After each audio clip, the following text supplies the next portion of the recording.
A tough poor girl carries 10 buckets of water, forced to marry, unexpectedly becomes a millionaire CEO's wife. Before diving into the story, write in the comments where you're watching from. Let's enjoy the story. Sarah wiped the sweat from her brow as she hefted another heavy bucket of water from the well. The early morning sun was already beating down on her shoulders, and this was only the third of 10 trips she'd make before heading to her waitressing job. Their apartment building's ancient plumbing had given out again, and the landlord seemed in no hurry to fix it. Just a few more months, she whispered to herself, adjusting her grip on the bucket's handle. A few more months of saving and I can finally get Mom the treatment she needs.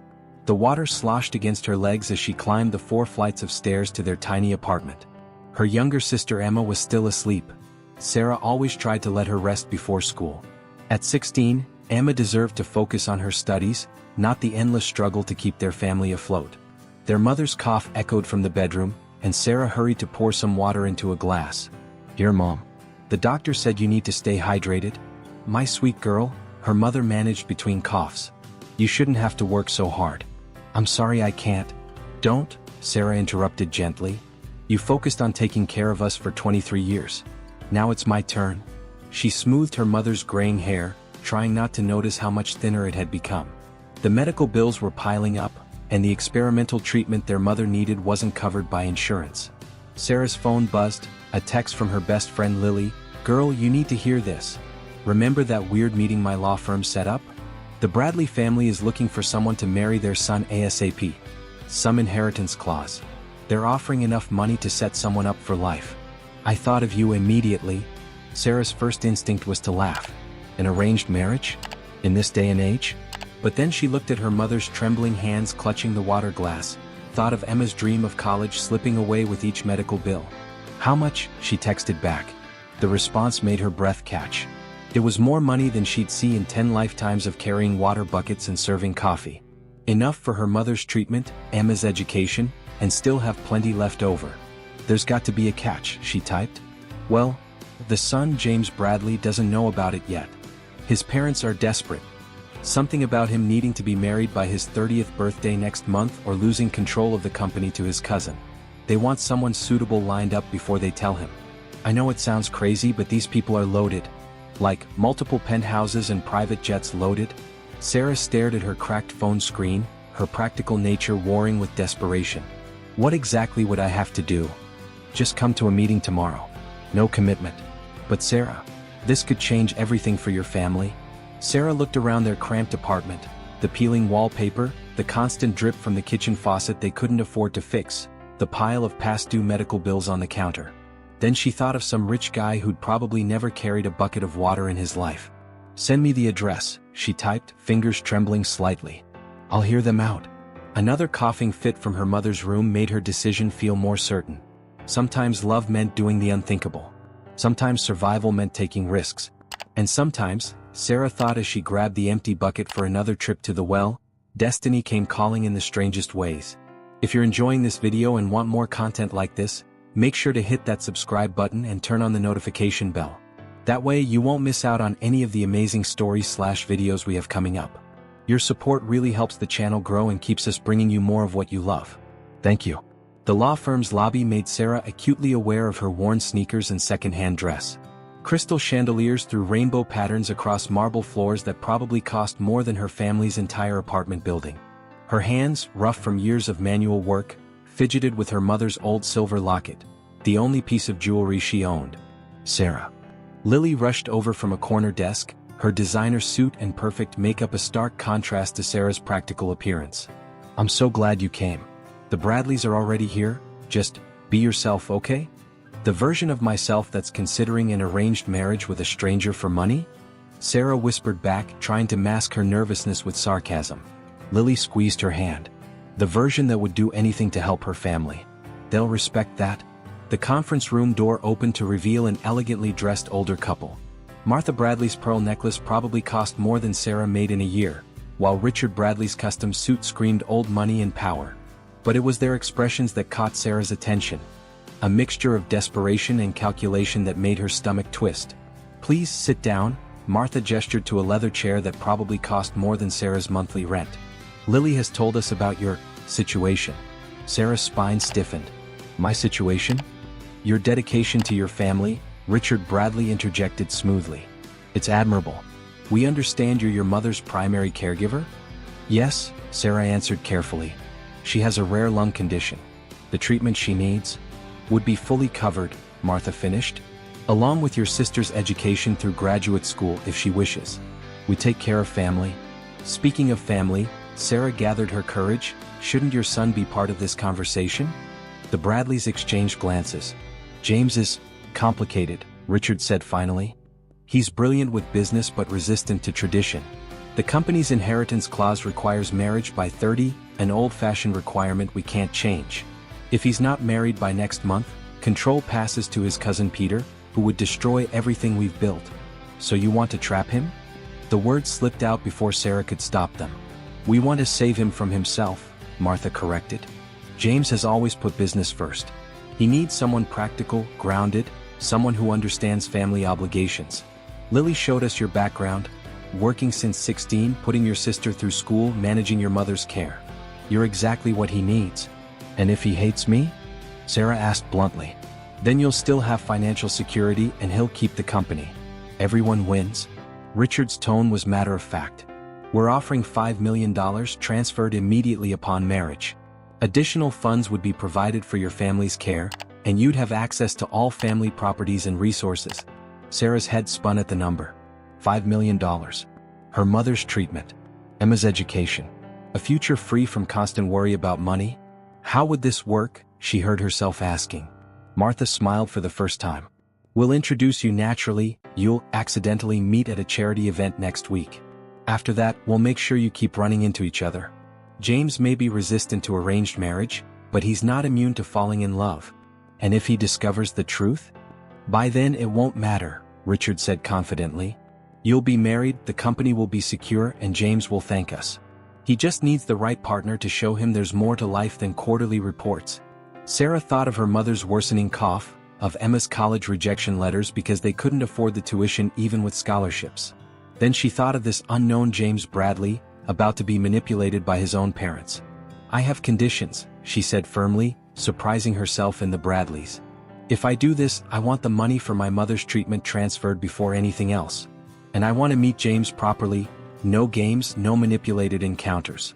If we're going to have any chance at making this real, it has to start with something genuine. Martha began to protest, but Richard held up his hand, studying Sarah with new interest. You're not what we expected, he said finally. Maybe that's exactly what James needs.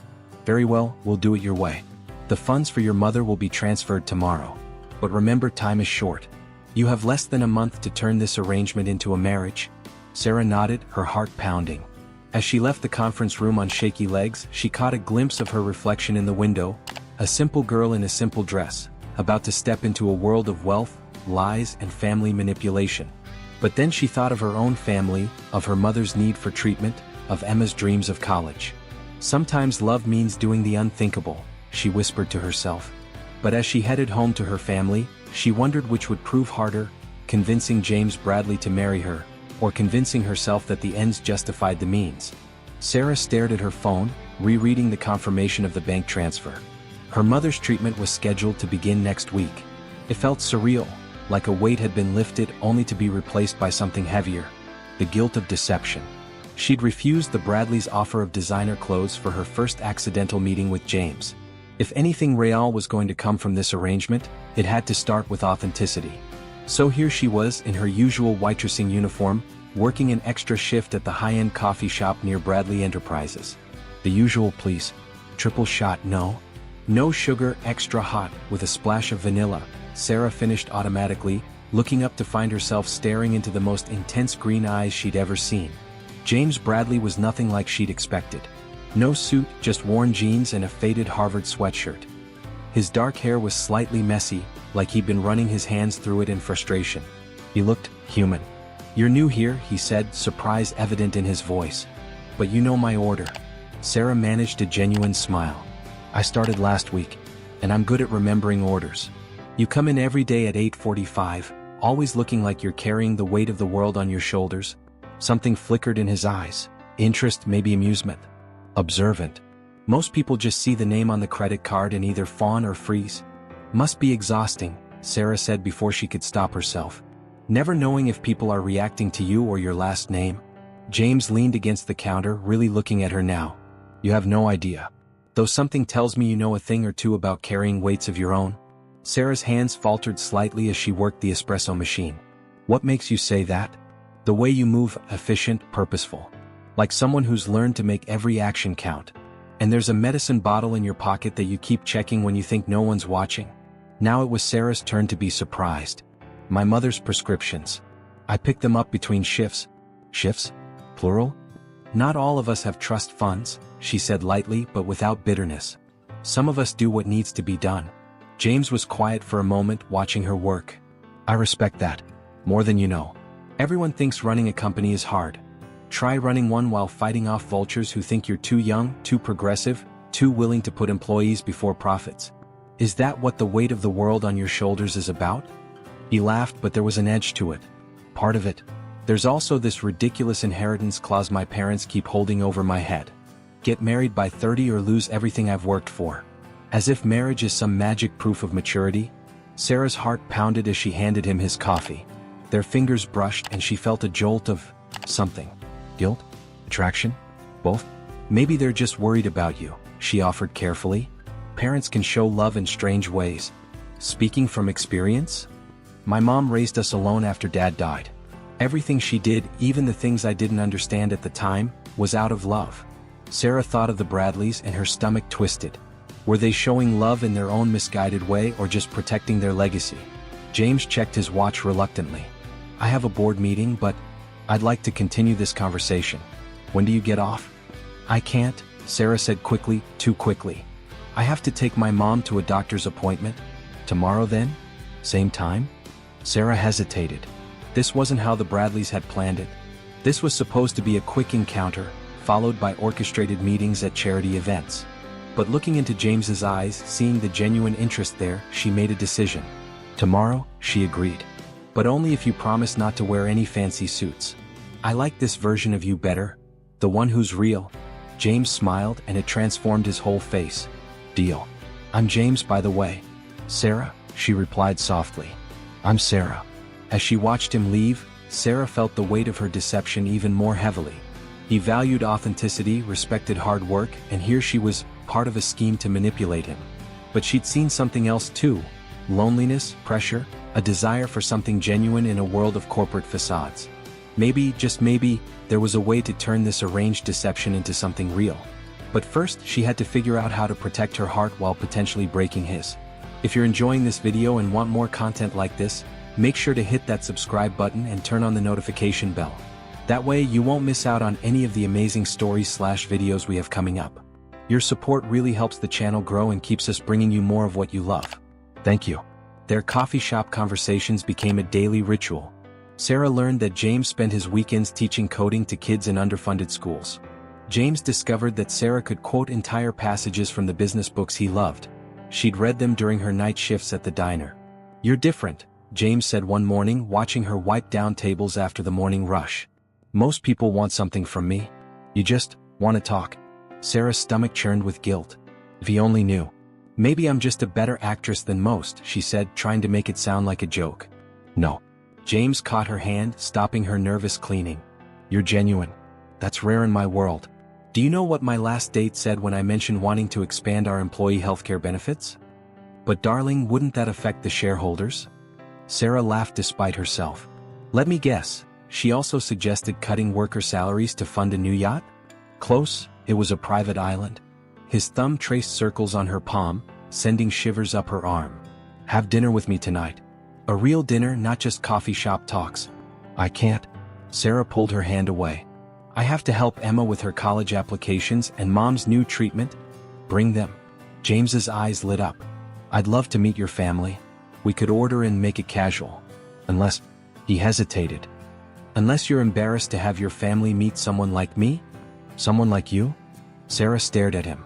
James, you're the least pretentious person I know. You wear the same 3 sweatshirts, you actually care about your employees, and you spend your free time teaching kids to code. If anything, I'm the one who... She stopped herself. You're the one who what? Who doesn't fit in your world, she finished quietly. James stepped closer. Maybe my world needs more people like you in it. People who understand the value of hard work, who care about family more than fortunes. He checked his watch. I have meetings until 7. Text me your address, I'll bring dinner for everyone at 8. Sarah thought of her cramped apartment, the broken elevator, the water bucket still needed for tomorrow. Then she thought of her mother's improving health thanks to the treatment she'd started. Treatments funded by the very family she was deceiving. Okay, she heard herself say. But no fancy food. We're simple people. Pizza and board games it is. James grinned. I warn you though, I'm undefeated at Scrabble. You haven't played against Emma yet. She's our family champion. After he left, Sarah called Lily in a panic. He wants to meet my family tonight. What do I do? His parents' plan was for us to meet at their charity gala next week. The Bradleys will have to adapt, Lily said firmly. Sarah, this is better than their plan. He's falling for the real you, not some manufactured version at a gala. But what if he finds out? What if Mom or Emma accidentally mention the new treatments, the sudden ability to afford better care? Then we'll deal with it. But Sarah, I've known James for years through the firm. I've never seen him like this with anyone. Maybe the Bradleys were right about one thing, you are what he needs. Just, maybe not in the way they planned. That evening, Sarah paced their small living room. She told her mother and Emma that she'd been seeing James, but not about the arrangement with his parents. Another lie in a growing web of them. A knock at the door made her jump. Through the peephole, she saw James balancing pizza boxes and a stack of board games, looking nothing like a millionaire CEO and everything like a nervous guy on a first real date. Sarah took a deep breath and opened the door to her two worlds colliding, hoping that somehow, the truth in her growing feelings for James would outweigh the lies that brought them together. James fit into their tiny apartment like he'd always belonged there. He sat cross-legged on their worn carpet, enthusiastically losing at Scrabble to Emma while sharing stories about his own sister back in Boston. So then Claire decides she's going to protest our parents' charity gala by showing up in ripped jeans and combat boots. He laughed, placing down tiles to spell zealot. Dad nearly had a heart attack, but honestly, it was the most real conversation we'd had as a family in years. Sarah's heart stopped. The gala. The original plan. The Bradleys still expected her to attend, to meet James officially for the first time. But how could she pretend not to know him when they were all ready? I should take this, James sighed. My parents have been extra intense lately about this whole marriage deadline thing. Sometimes I think they'd arrange a marriage for me if they could. Sarah nearly dropped the coffee pot. In the living room, Emma looked up sharply, catching her sister's pale face. She'd always been too perceptive for her own good. Everything okay? James asked, noticing Sarah's reaction. Fine, she managed. Just tired. It's been a long day. James kissed her cheek before stepping out to take the call. The moment he was gone, Emma was at her side. Sarah, what's going on? You look like you've seen a ghost. I'm in trouble, Em, Sarah whispered. Big trouble. And I don't know how to fix it without losing everything, including him. After James left, Emma cornered Sarah in their tiny kitchen. Spill it. No. What kind of trouble are you in? Sarah sank into a chair, the weight of her deception crushing her. You have to promise not to hate me. Their mother appeared in the doorway, her face concerned. Sarah, honey, what's wrong? Through tears, Sarah confessed everything. The Bradleys' arrangement, the money for the treatments, the original plan for the gala. When she finished, silence filled the kitchen. Oh, my sweet girl, her mother finally whispered, pulling Sarah into a hug. You sacrificed your integrity to save me? I'd do it again, Sarah said fiercely. Your treatment is working. Emma can go to college. But you're in love with him, Emma interrupted. For real. I saw how you look at him, how he looks at you. This isn't just an arrangement anymore. Sarah wiped her eyes. It doesn't matter. Once he finds out the truth, then tell him before the gala, Emma urged. James isn't like his parents. You heard him tonight, he values honesty, authenticity. The longer you wait, the worse it'll be. His parents will transfer the final payment after the marriage, Sarah said quietly. Mom's treatment, your college fund? We'll figure something else out, her mother said firmly. I won't have your happiness built on lies. Sarah's phone buzzed, a text from Martha Bradley, change of plans. James is bringing some coffee shop girl to the gala. We need to move quickly. Be ready tomorrow at 9 a.m. We're going shopping for something suitable. Remember our arrangement? A second later, another text came through, from James. Thank you for tonight. Your family is amazing. Just like you. I think I'm falling for you, Sarah. and it terrifies me in the best possible way." Sarah stared at the two messages, her vision blurring with fresh tears. "What have I done?" "You did what you thought you had to do," Emma said softly. "But now you have to do what's right." The next morning, Sarah found herself in an upscale boutique with Martha Bradley, being fitted for a gown she knew she'd never wear. "James thinks he's in control, bringing some waitress to the gala," Martha said, examining fabric swatches. "But when he sees you there in this dress, he'll understand we know what's best for him." "Mrs. Bradley," Sarah interrupted, her heart pounding. "I need to tell you something. About James and me?" "You've been seeing him at that coffee shop," Martha waved dismissively. "We know. It's perfect actually, he'll feel like he's rebelling by bringing her, which makes your entrance even more impactful." "No, you don't understand. James and I are falling in love?" Martha's smile was cold. "Darling, that was the plan. Just not with your coffee shop persona. Remember what's at stake here. Your mother's treatments, your sister's future. Don't throw it all away for some romantic notion." Sarah felt sick. She'd walked into this arrangement thinking it was just business, a transaction to save her family. But now, trapped between genuine love and calculated deception, she realized the true cost might be her soul. Her phone buzzed again, James sending a picture of a blue tie. "Think this matches your eyes? Can't wait to show you off at the gala. For the first time in my life, I'm actually looking forward to one of these events." If you're enjoying this video and want more content like this, make sure to hit that subscribe button and turn on the notification bell. That way you won't miss out on any of the amazing stories/videos we have coming up. Your support really helps the channel grow and keeps us bringing you more of what you love. Thank you. Sarah sat in her family's apartment that evening, the designer gown Martha had chosen hanging like a ghost in her closet. Her phone kept lighting up with texts, James sending her sweet messages about the gala, Martha Bradley reminding her of their plan, and Lily begging her to be careful. "I made coffee," Emma said, placing a steaming mug beside her sister. "Though maybe you need something stronger." "I need a time machine," Sarah replied, staring at her phone as another message from James appeared. "Just had the longest board meeting ever. All I could think about was seeing you tomorrow night." Emma sat beside her. "You know what's weird? When Dad died and Mom got sick, you never hesitated. Every hard decision, every sacrifice, you just did what needed to be done. But now I'm paralyzed," Sarah finished. "Because for the first time, doing the right thing might mean losing everything, Mom's treatment, your college fund, James. Or maybe you're paralyzed because this time, the right thing is putting yourself first." Sarah's phone rang, Martha Bradley again. She let it go to voicemail. "Mrs. Bradley," Sarah had practiced this speech all day, "I know about you financing my mother's treatment. About the arrangement." The words echoed in her mind, but she couldn't bring herself to say them to James. Not yet. A knock at the door made both sisters jump. Sarah opened it to find Lily looking frantic. "We have a problem," Lily burst out. "Peter, James's cousin? He's been having Sarah investigated. He knows about the arrangement with the Bradleys. He's planning to expose everything at the gala tomorrow night." Sarah felt the room spin. "How?" "He had his suspicions when the Bradleys suddenly started paying attention to a random waitress. He hired someone to look into your financial records, found the transfer for your mom's treatment. He's got proof of everything." "Then it's over," Sarah whispered. "No," Lily grabbed her hands. "Listen to me. Peter's giving you a choice.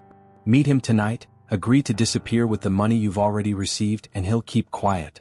He gets control of the company, you get to keep the treatment funds, and James never learns the truth. And if I refuse? He exposes everything at the gala. The arrangement, the money, all of it. James loses the company and finds out the girl he's falling for was part of a scheme all along." Emma stood up. "That's blackmail?" "That's business," Lily said grimly. "At least according to Peter. He's giving you until midnight to decide." Sarah looked at her phone, another text from James. "Just remembered you haven't seen my terrible dancing yet. Promise not to laugh too hard tomorrow night?" She thought of his smile, his kindness, the way he fit so perfectly into her family's world. Then she thought of her mother's improving health, Emma's college dreams, the security the Bradley money had brought them. "I need to talk to Mom," she said finally. She found her mother doing breathing exercises in her room, exercises she could only do now because of the treatments the Bradleys had funded. "I heard everything," her mother said before Sarah could speak. "And I'm ending my treatment." "Mom, no. Listen to me, Sarah. All my life I've taught you and Emma to be honest, to be true to yourselves.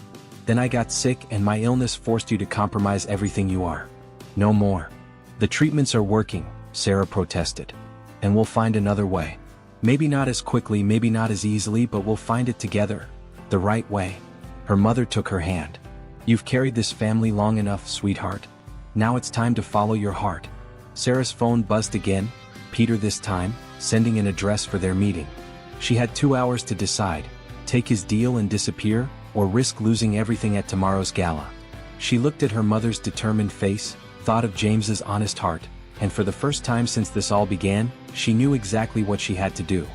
Sarah picked up her phone, but instead of responding to Peter, she typed a message to James. Can you come over? There's something I need to tell you. Something I should have told you from the beginning. The 20 minutes it took James to arrive felt like years. Sarah paced the living room while Emma and her mother waited in their rooms, giving her privacy for what was to come. Lily had left, respecting Sarah's decision to handle this her own way. When the knock finally came, Sarah's hands trembled as she opened the door. James stood there, still in his work clothes, concern etched on his face. Hey, he said softly. Your message scared me. Are you okay? Sarah gestured for him to sit down. No, I'm not okay. And after I tell you everything, you might never want to see me again. Sarah. Please, she interrupted. Let me get this out. All of it. She took a deep breath. Remember how we met at the coffee shop? That wasn't an accident. Your parents arranged it? James's expression shifted from concern to confusion. What are you talking about? Your parents approached me first, through Lily's law firm. They offered me money, a lot of money, to marry you before your 30th birthday. Money for my mother's treatments, for Emma's college. The words tumbled out faster now. They knew about the inheritance clause, about Peter potentially taking control. They wanted to find someone suitable, someone they could trust to marry you quickly. James stood up abruptly, running his hands through his hair. No. You're not, it doesn't make sense. The coffee shop job was real, but meeting you there wasn't. Your parents knew your schedule, knew you'd notice someone new. Sarah's voice cracked. But everything that happened after that first meeting, every conversation, every laugh, every moment, that was real, James. I swear it was real. The treatments, James said slowly. Your mother's miraculous recovery. That was my parents' money? Sarah nodded, tears falling freely now. I told myself it was just business at first, that I was doing it for my family. But then I met you, the real you, not the CEO, my future husband, but just you. And I fell in love with you. Stop. James's voice was harsh. Just stop. Your cousin Peter found out, Sarah continued, knowing she had to get everything out. He's planning to expose it all at the gala tomorrow night. He offered me a deal, take the money and disappear, or he'll reveal everything publicly. James laughed bitterly. Of course he did. And let me guess, my parents knew about us seeing each other? Probably thought it was working out better than they planned? James, please? Did you ever stop to think, he cut in, his voice shaking, that maybe I was falling in love with you too? That for the first time in my life, I'd found someone who seemed to want me for me, not my name or my money? I do want you for you. How can I believe that? James moved toward the door. How can I believe anything? Was any of it real, Sarah? The conversations about books? Your passion for business? Or was that all research preparation for your role? It was all real, Sarah whispered. That's why I'm telling you now before the gala, before Peter can expose it. Because you deserve to hear it from me, even if it means losing you. James paused at the door, his back to her. You know what the worst part is? I was going to propose at the gala. I had it all planned, was going to show my parents and the whole world that I'd found someone real, someone who loved me for me, not their agenda. He turned to face her, his eyes filled with pain. I guess they were right all along.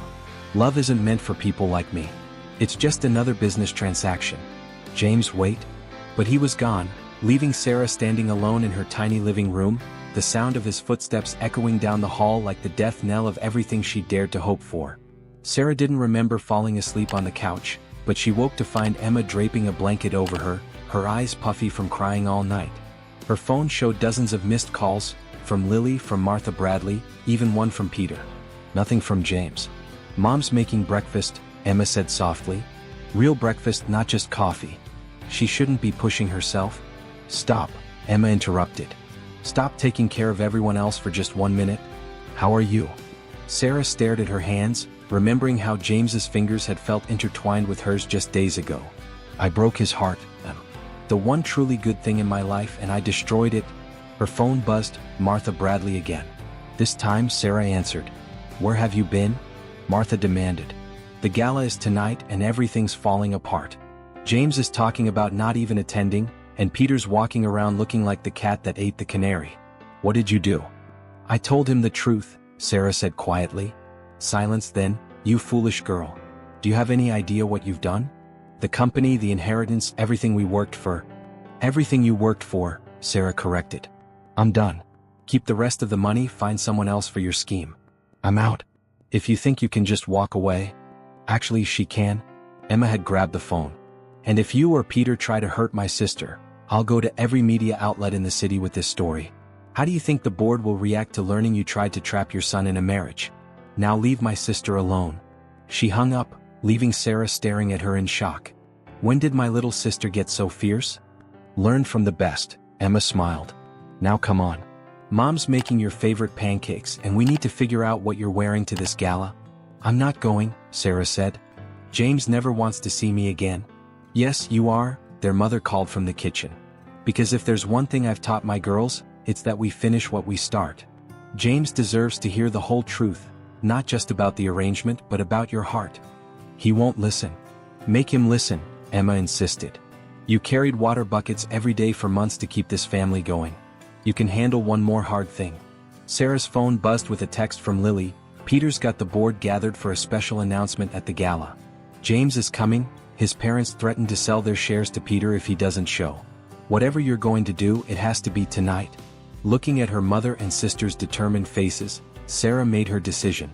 Emma, remember that blue dress we found at the thrift store? The one that looked like it came from a fancy store?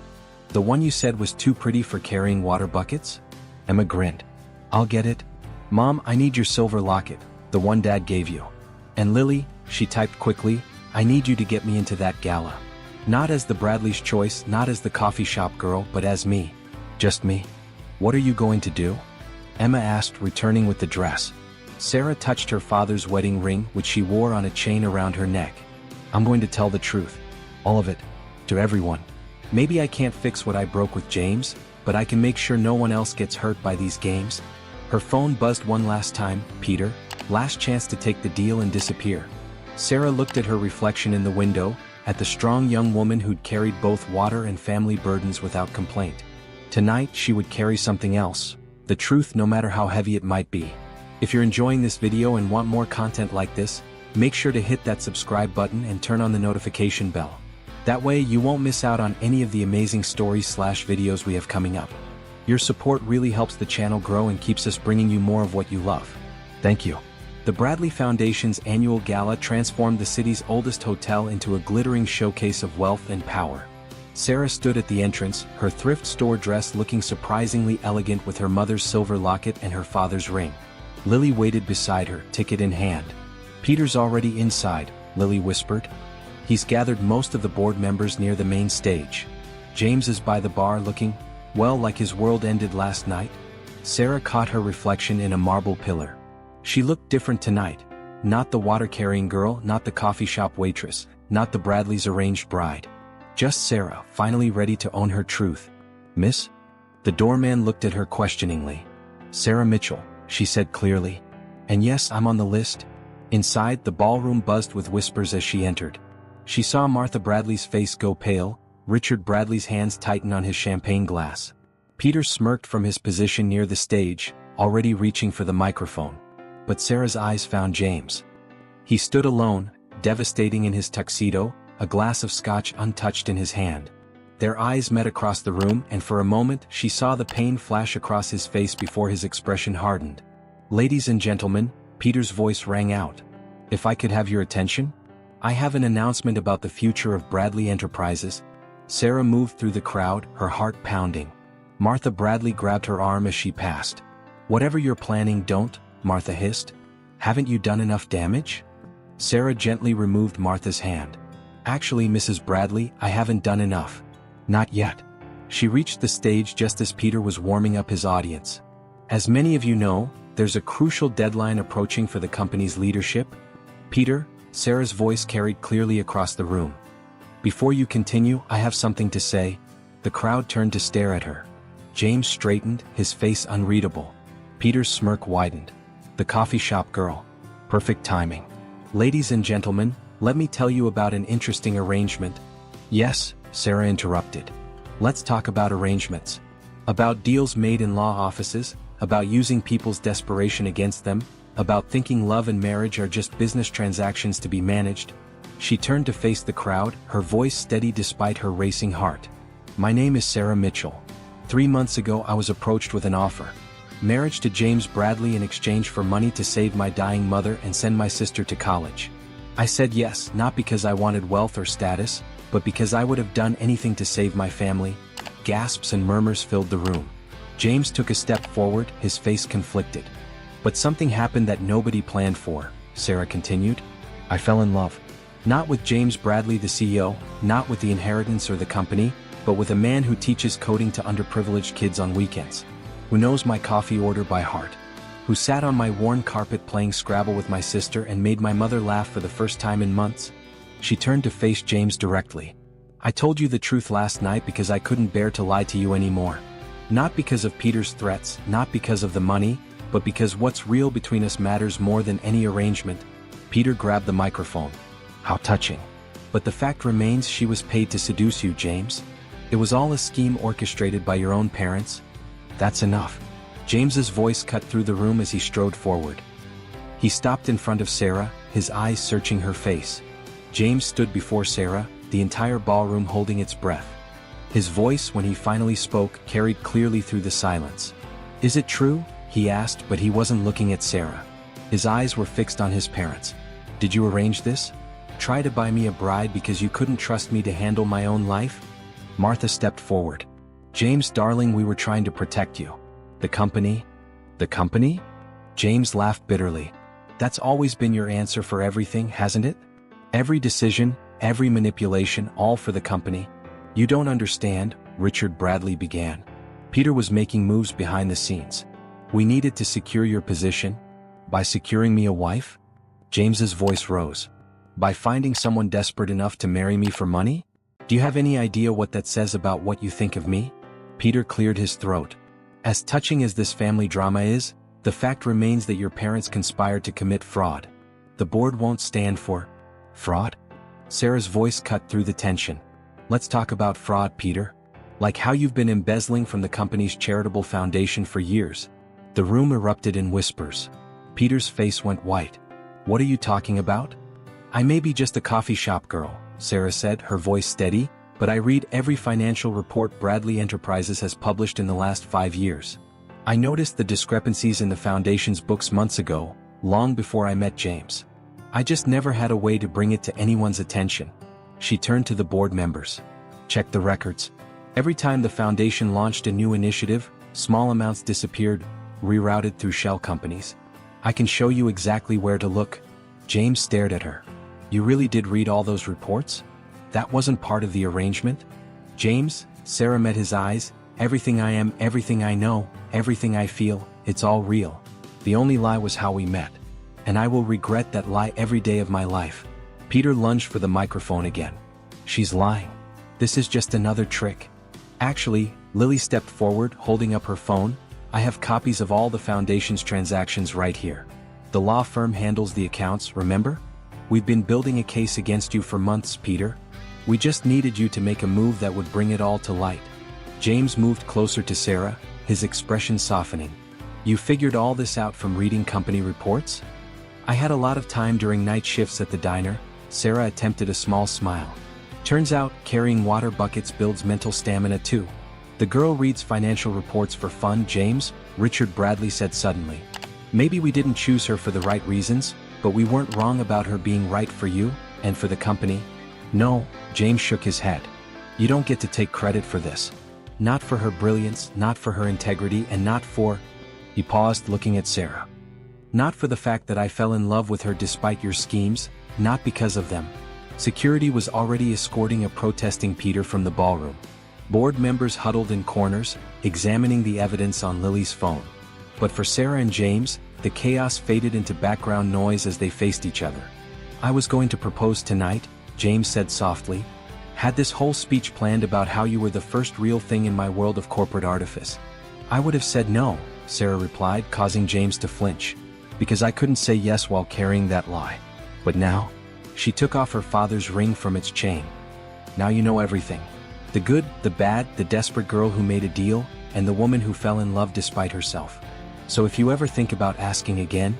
James took Sarah's hand, the one holding her father's ring. You know, I've been thinking about what's real and what isn't since last night. I barely slept, trying to separate truth from manipulation. But you want to know what I realized? Sarah held her breath as he continued, his voice growing stronger with each word. I realized that the girl who carries water buckets at dawn to take care of her family, that's real. The woman who reads financial reports during her night shifts because she genuinely loves understanding business, that's real. The person who chose to tell me the truth, knowing she could lose everything, that's real. He gently took the ring from her fingers, studying it. Your father's? He gave it to my mother when they had nothing but love and dreams, Sarah said softly.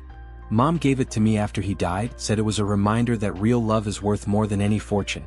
Martha Bradley stepped forward, her carefully maintained composure cracking. James, Sarah, I know we handled this all wrong. We were so focused on protecting the company, on protecting you, that we forgot to trust in your ability to find your own path. That seems to be a pattern, James replied, but his tone had softened slightly. You know, if you just told me about Peter's embezzlement, we could have handled it together. Instead, you tried to orchestrate my entire life. To be fair, Sarah interjected, surprising herself by defending them, they did manage to find you someone who loves both you and financial reports. Even if their methods were questionable. A small laugh rippled through the watching crowd, breaking the tension. James turned back to Sarah, still holding her father's ring. You said you would have said no before because of the lie, he said quietly. But now there are no more lies. No arrangements, no schemes. Just us. The coffee shop girl who's smarter than half my board members, and the CEO who'd rather teach kids to code than attend charity galas. Sarah's heart stopped as James slowly knelt down, still holding her father's ring. I'm not offering you millions or a business arrangement, or anything except myself and a life that won't be easy but will always be real. Sarah Mitchell, will you? Yes, she whispered, tears streaming down her face. 1,000 times yes. As James slipped her father's ring onto her finger, the ballroom erupted in applause. Even the board members, who moments ago had been scrutinizing evidence of Peter's fraud, were smiling. Well, Richard Bradley cleared his throat, I suppose this means we can tear up that old inheritance clause. Clearly, our son has better judgment than we gave him credit for. Actually, Sarah said, wiping her eyes but maintaining her composure, I have some thoughts about restructuring the company's governance to prevent future issues like Peter's embezzlement. If you're interested in hearing them? James laughed, pulling her close. See? This is why I love you. You go from emotional proposal to corporate governance in the same breath. Speaking of governance, Lily approached, grinning, the board wants to talk to both of you. Something about creating a new position for someone with a talent for spotting financial irregularities? Sarah looked at James uncertainly, but he just smiled. What? You thought I was going to let all that business brilliance go to waste?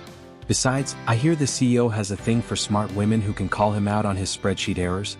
First, Sarah said, squeezing his hand, we need to go tell my family. Emma's probably dying for updates and Mom? Your family, James corrected gently. Our family? As they left the ballroom together, Sarah caught a glimpse of their reflection.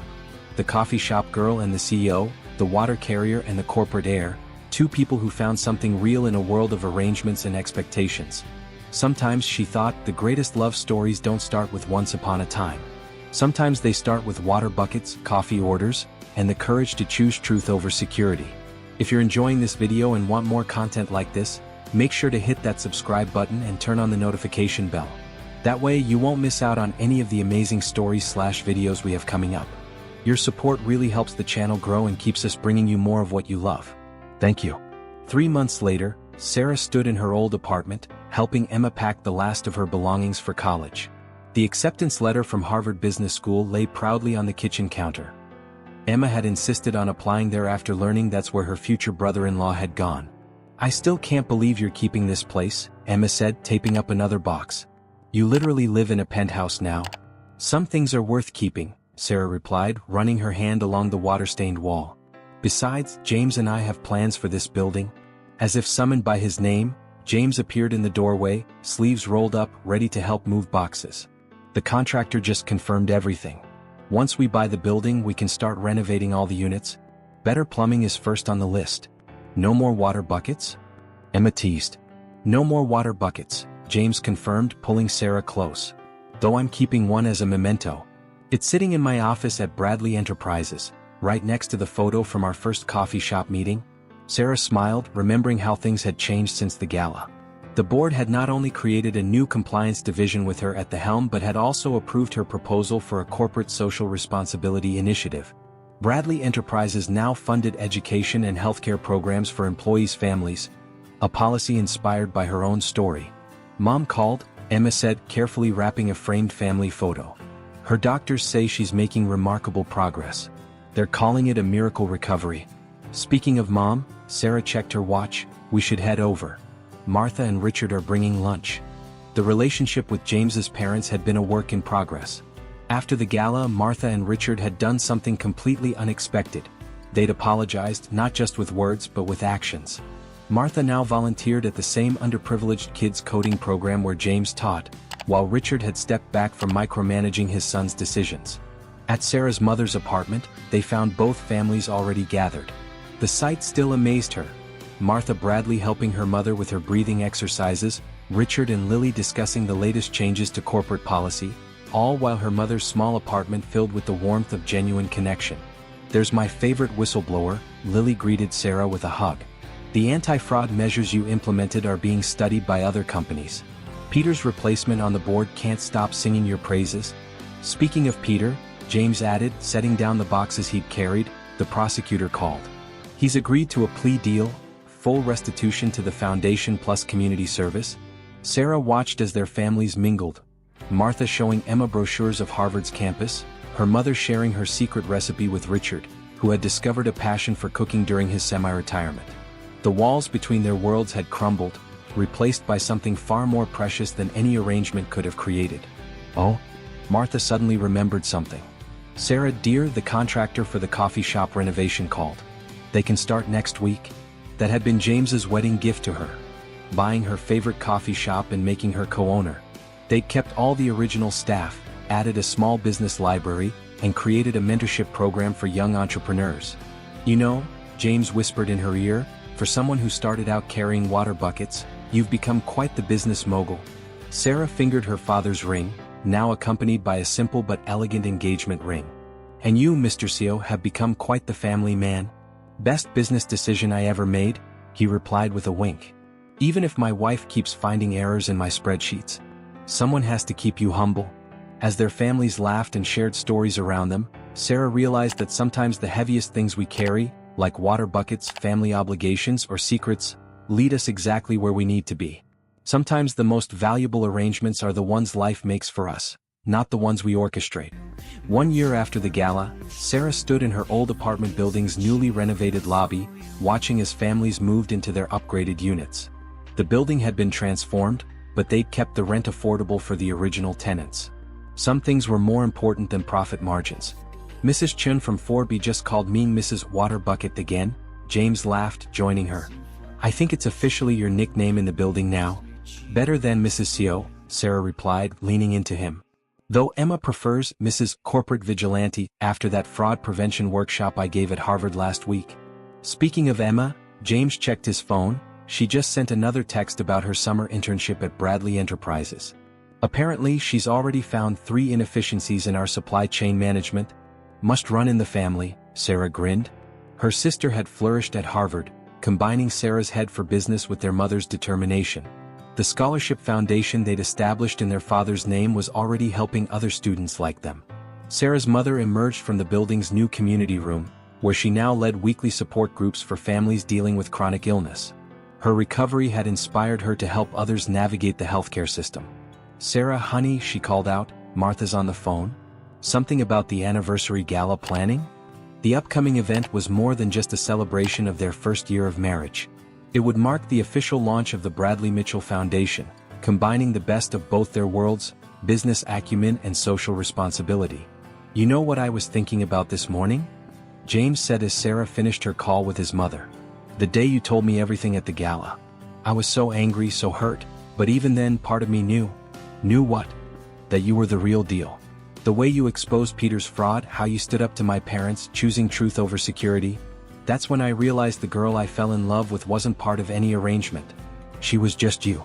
Sarah touched her father's ring, still her most treasured possession despite now having access to the Bradley family jewels. I was terrified I'd lose you. But Mom always said real love is built on truth, even when the truth is hard. Speaking of truth, James pulled out an envelope. I have something to show you. Remember how you mentioned once that your dad had worked for a small tech company before he died? Sarah nodded, wondering where this was going. Well, I had Lily look into it. That company? It was one of Bradley Enterprises' first acquisitions, back when my father took over. Your dad's work. Sarah, his patents are still generating revenue for our R&D department. He was brilliant, just like his daughters. Sarah's hands trembled as she opened the envelope, finding old company photos. There was her father, young and hopeful, presenting at a conference. And in the background, is that? My father, James confirmed. They knew each other briefly. Dad says your father's ideas were years ahead of their time. He never knew what happened to him after the acquisition. All those years of carrying water buckets, Sarah whispered, and we were already connected to the Bradleys in some way. Maybe the universe has a sense of humor, James suggested. Or maybe some arrangements are written in the stars, not in lawyers' offices. Lily appeared at the building's entrance, carrying a stack of documents. Ready for the Foundation's first board meeting? Your mother's already upstairs setting up the conference room. In our old apartment? Sarah asked, surprised. Martha's idea, Lily grinned. She said it was fitting. The place where it all began should be where we start this new chapter. Sarah stood at the window of her old apartment, now converted into the Bradley Mitchell Foundation's main office, watching the sunset paint the city in gold. The water well where she once filled buckets had been transformed into a beautiful community garden, tended by the building's residents. Having a moment? James asked softly, joining her at the window. Just thinking about how life changes, she replied. 2 years ago I was carrying water buckets at dawn, thinking that was my whole world. Now look at us. The Foundation's first board meeting had just concluded, where they'd approved funding for 10 new scholarships and a healthcare initiative for low-income families. Martha and Richard Bradley sat with Sarah's mother, discussing plans for expanding their community programs, while Emma video called from Harvard, where she was organizing a student volunteer network. You know what makes me proudest? James wrapped his arms around her. We didn't just change our lives, we're changing others too. Sarah watched Mrs. Chen from 4B teaching Martha how to tend the garden's herbs, while Richard learned traditional recipes from Mr. Rodriguez in 2A. The walls between social classes, between different worlds, had crumbled in this building. I got another letter today, Sarah said, pulling out an envelope. A girl from downtown. She's working 3 jobs to support her sick father. Reminded me of myself. What are you thinking? James knew that look in his wife's eyes. I'm thinking we expand the Foundation's reach. Not just scholarships and healthcare but mentorship. Real guidance for people who have the drive but need a chance. But this time, she smiled, no arranged marriages required. Speaking of arrangements, Lily entered, carrying her laptop. You'll never believe what I found in the old Bradley Enterprises archives. That tech company your father worked for? His final project proposal was about creating accessible clean water systems for urban communities. He wanted to make sure no one had to carry water buckets just to survive. Sarah felt tears well up in her eyes. He never got to finish it. But you can, James said softly.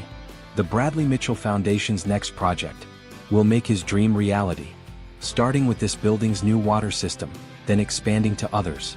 Your father's vision, combined with your experience and our resources. Sarah looked around the room at their joined families, her mother's strength, Emma's determination, Martha's reformed heart, Richard's newfound humility, Lily's unwavering loyalty. Each person had grown, changed, learned to see beyond their own world.